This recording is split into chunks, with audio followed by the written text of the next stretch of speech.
Hey everybody, today I want to start by welcoming this big influx of new listeners that we've gotten recently. I've seen not only the viewership numbers, but the Spotify follows, people who are following us on LinkedIn and seeing some of the jobs we're posting.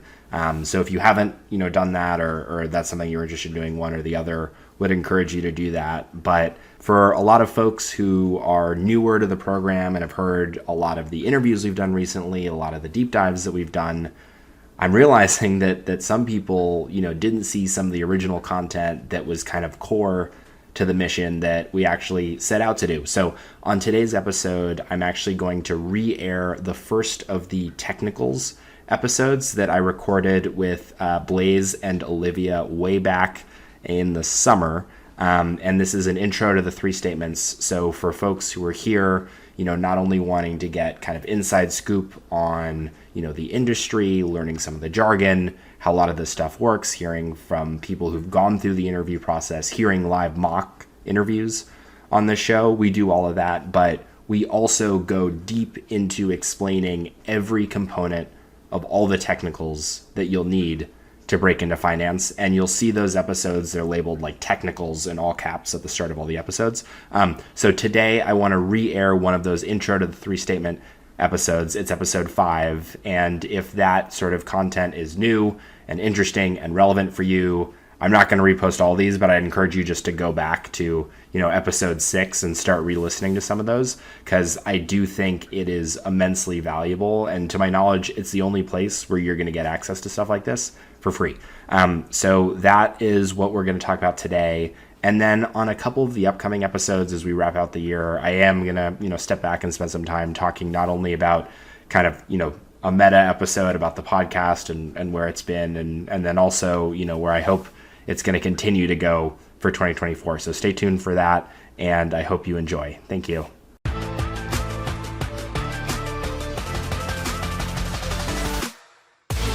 Welcome to the Breaking Into Finance podcast. Let's dive in. Hello, and welcome to episode 5 of the Breaking Into Finance podcast. And this is a really important episode because today we're beginning a deep dive into the technicals. This is really the foundation of this whole podcast, because now we're really diving into that hidden knowledge that until now has never been available for free. This is the type of things that if you go to an elite school that has a ton of alumni at these big banks, that, they'll connect and talk with you and network with you, and they'll kind of coach you up and help kind of pre-explain a lot of these things in informational interviews that happen before the actual interview process. So my hope now is basically to distill all of the things that I would teach across dozens of informational interviews and give that to you for free over the course of the next few episodes. And this is also the launch to that end of the most unique component of our podcast, which is that I've curated a curriculum that spans everything from basic accounting and the three financial statements to valuation methodologies. And to keep me in check and make sure I'm going at the right pace, I'm fortunate to actually have 2 real student learners along with us. Like I said, I want to help you through this podcast simulate dozens of informational interviews with analysts so that you can improve your understanding of these topics in a risk-free environment and at your own pace, and set you up for success when you actually are able to connect and make those calls. So now I'm thrilled to welcome and introduce our 2 real current students with whom I've recorded dozens of hours of coaching and education on a variety of finance topics. Olivia O'Reilly and Blaze Seifer, welcome. And I'd love if you could introduce yourselves. My name is Olivia O'Reilly. I attend Middlebury College and I'm 20 and I'm a rising junior majoring in psychology.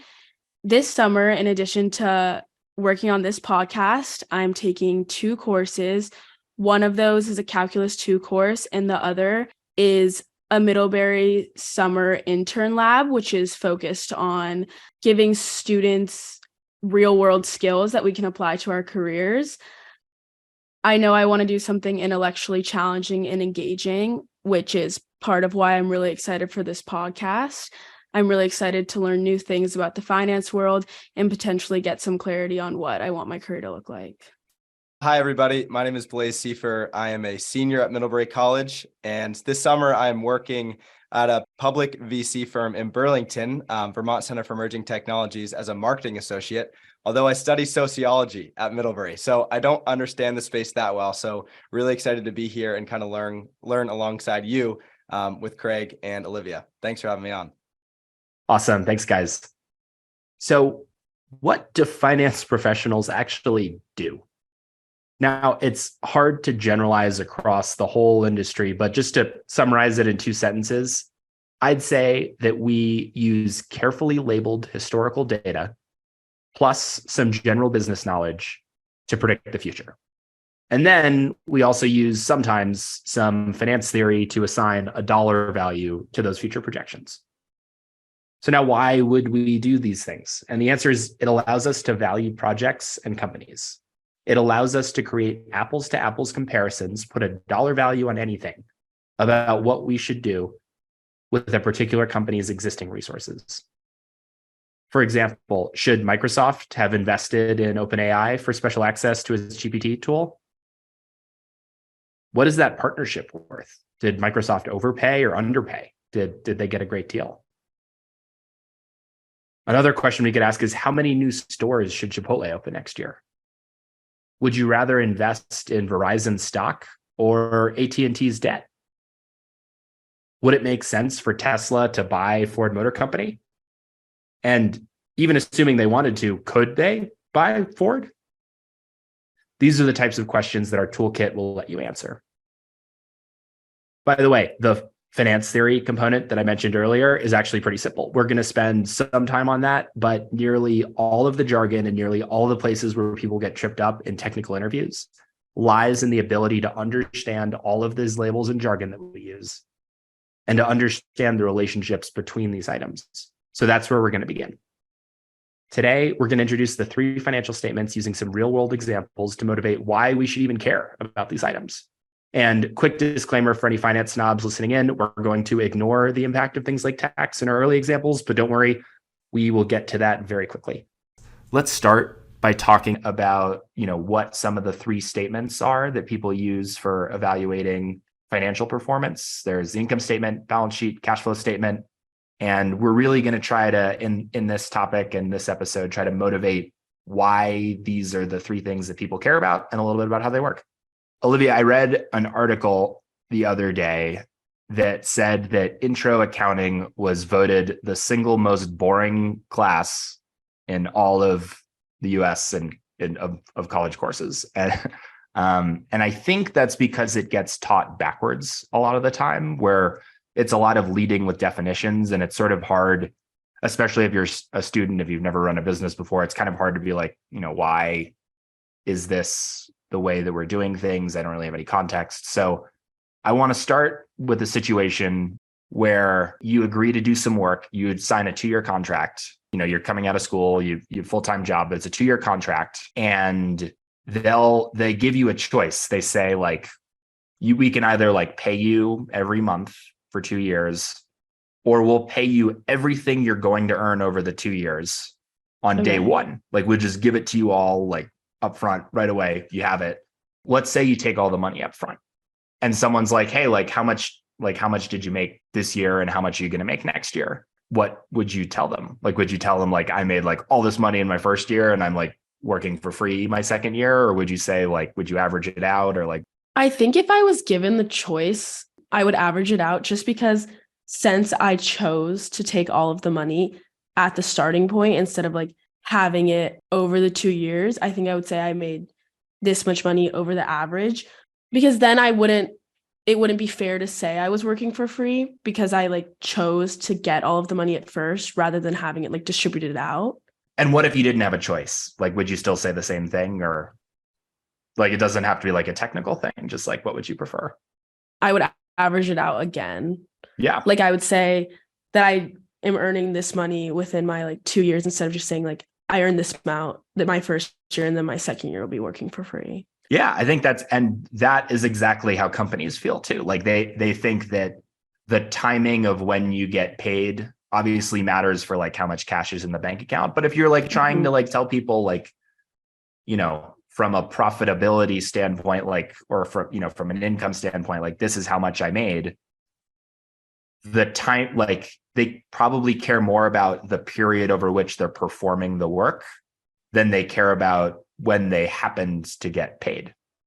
Like you'd feel intellectually weird about saying, I made so much money in my first year and then I made $0 in my second year, when you got paid for 2 years of work. And if you're performing about the same amount of work in the first year as you did in the second year, like you might be inclined to just say, like, to average it out.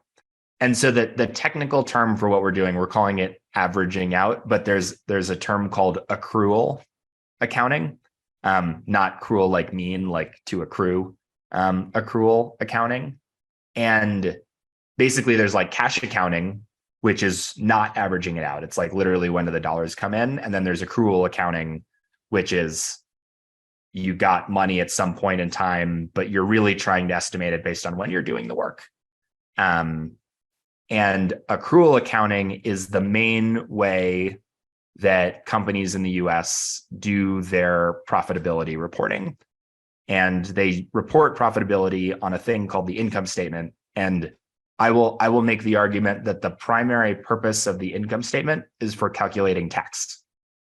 So basically you do all of your stuff, and what does the business make?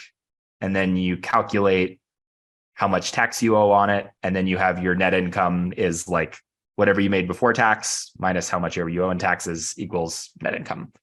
In the US, there is like generally accepted accounting principles. So if you hear anybody say like GAAP or US GAAP, it's GAAP GAAP, which stands for generally accepted accounting principles, which references usually accrual accounting is like the common standard. So the income statement, when you hear income statement, I want you to think the way that you estimate taxes, and then the bottom line that you'll see is net income or net profit or profit.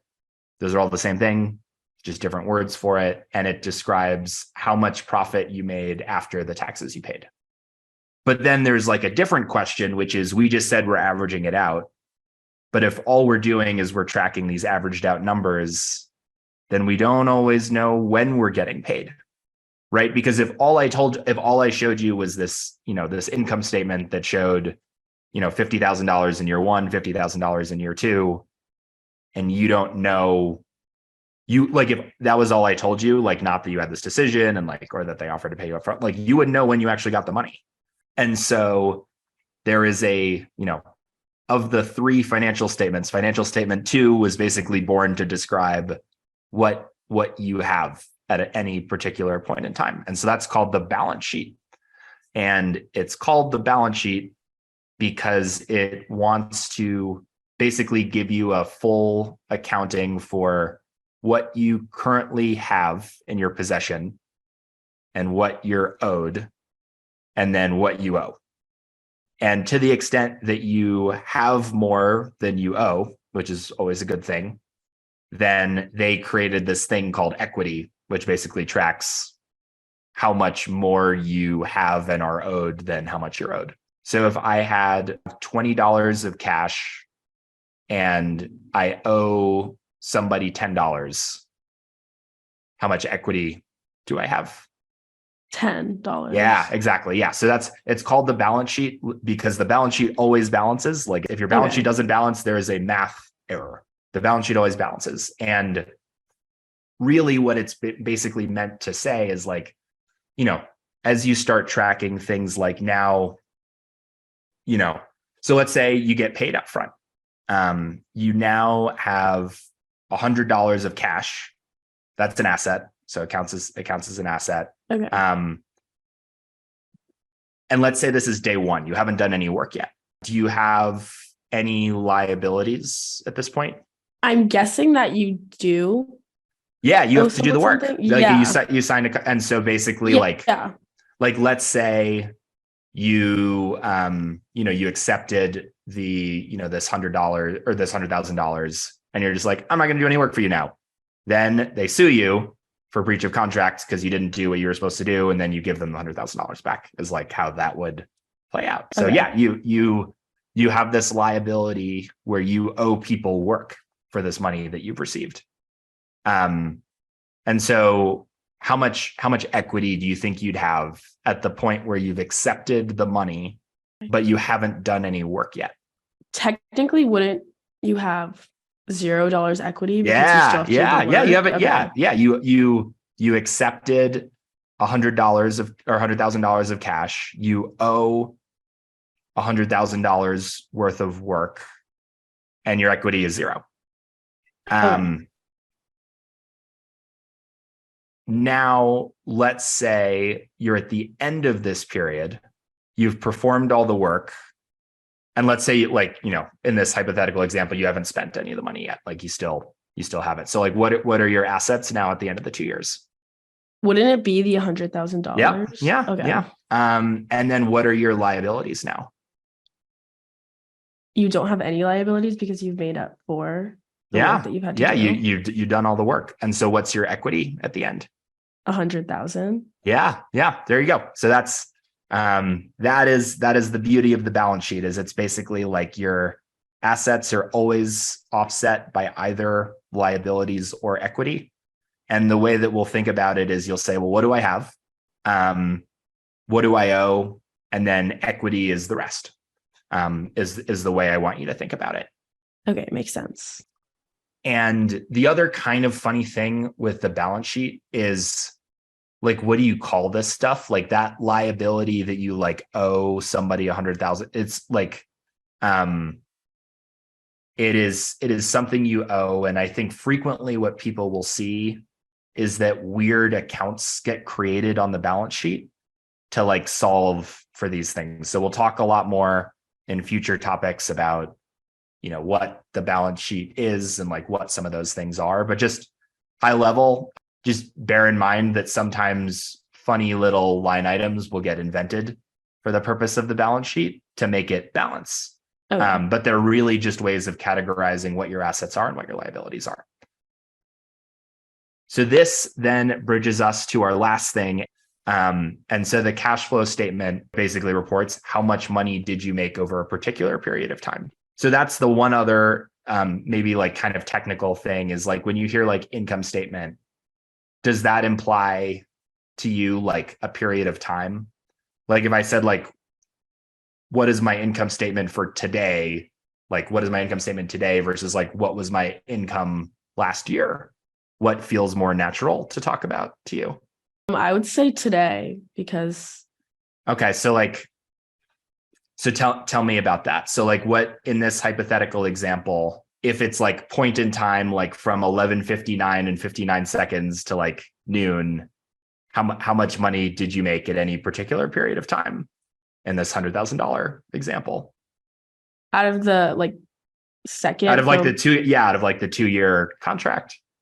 out of the 2-year contract, if you're just taking into account that second, you probably wouldn't have made that much. Yeah, it's like not super Yeah. meaningful, right? It's like some number that's basically zero, but not quite zero. What about a balance sheet? What if I asked you like, what was your cash balance at that second? Could you tell me the number, and would it be like a meaningful number? Probably would not be a meaningful number, Why not? because well, wouldn't it just be like you're taking Like into if you account, you the just like second? if you pull up your like Bank of America app on your phone, you're like, how much money do I have in my bank? Will it be like zero, or will it be like the number? Oh, it would probably be like the number. Yeah. Yeah. So that is the way is like the balance sheet you could think of as like at any point in time, what is the current state of your assets and liabilities? So Okay. this is sort of like we were talking about, like, what does your balance sheet look like right when you get paid, but you haven't done any work yet? Okay. What does your balance sheet look like right after you've finished completing all the work? So balance sheet is basically like you pull up your bank account and you just want to see what's in there. Okay. Versus the income statement, we're talking about like paying taxes for a year, for a month, for a quarter. So the income statement is going to be over time. So if you're giving me numbers or like information about your income statement, you're telling me like, what was my income in year one? What was my income in year two? Versus for the balance sheet, you might say, what was my balance sheet on January 1st? So now cash flow statement, what do you think that is? The cash flow statement, just how much cash you have at like So the given cash, amount of time, or like how much? cash you made over a Yeah. particular point in time. Okay.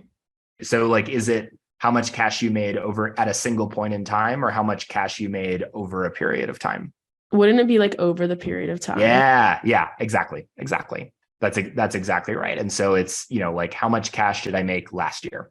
And so we'll pause there for this topic, but that is basically the motivating reason for income statement, which Okay. is how much tax do I owe when I do this like accrual accounting. The balance sheet is what do I have? And the cash flow statement is how much cash did I make or will I make in some period of time. And one of the things we'll talk about later is it turns out that the calculations for the cash flow statement are entirely comprised of income statement and balance sheet numbers. So you're talking about like, how does my business work? All of that is reflected on the income statement. What is the state of my business? All of that is reflected on the balance sheet. And the cash flow statement is comprised only of formulas that reference balance sheet information and income statement. That does it for today's episode. Thank you so much for listening. And remember to check out our website, breakingintofinancepodcast.com, where you can submit questions, join our Substack to stay up to date on new content releases, and much, much more. We'll see you next time.